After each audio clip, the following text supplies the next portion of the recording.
benefit concert might be one of the biggest scams in disaster fundraising history. And as usual, I'm bringing the receipts. First off, according to reports, the Fire Aid benefit concerts raised over $100 million, supposedly for LA fire victims. But since then, residents have been asking, where did all the money go?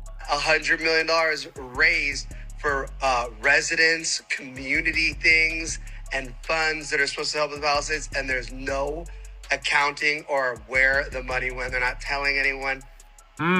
Let's figure this out. So, according to the Fire Aid website, it says that all direct donations will be distributed under the advisement of the Annenberg Foundation.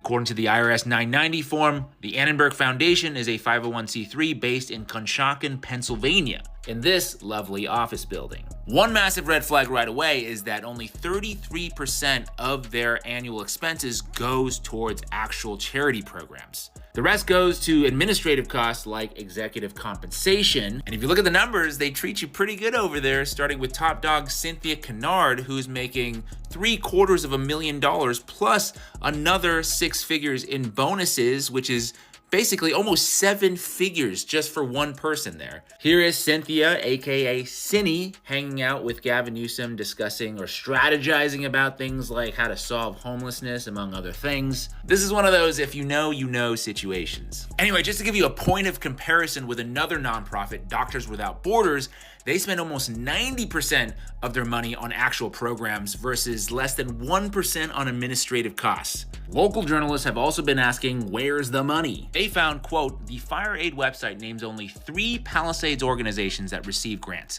Among almost 120 organizations listed as receiving grants, none of whom are specific to Pacific Palisades, and those 3 are Kehelet Israel, Chabad of Pacific Palisades, and Palisades Charter High School. Others have tried to directly reach out to the Annenberg Foundation. They were kind of given the runaround, various extension numbers, somebody saying they would call them back, no one called back. Also referring them to some mysterious man named Philip, no last name. He was never found. This is just crazy. So essentially what they're doing is taking the $100 million, then paying themselves roughly 70% of it, and then the rest of the money they're dishing out to various other nonprofits with their own administrative expenses, and that's how $100 million just ends up disappearing, allegedly.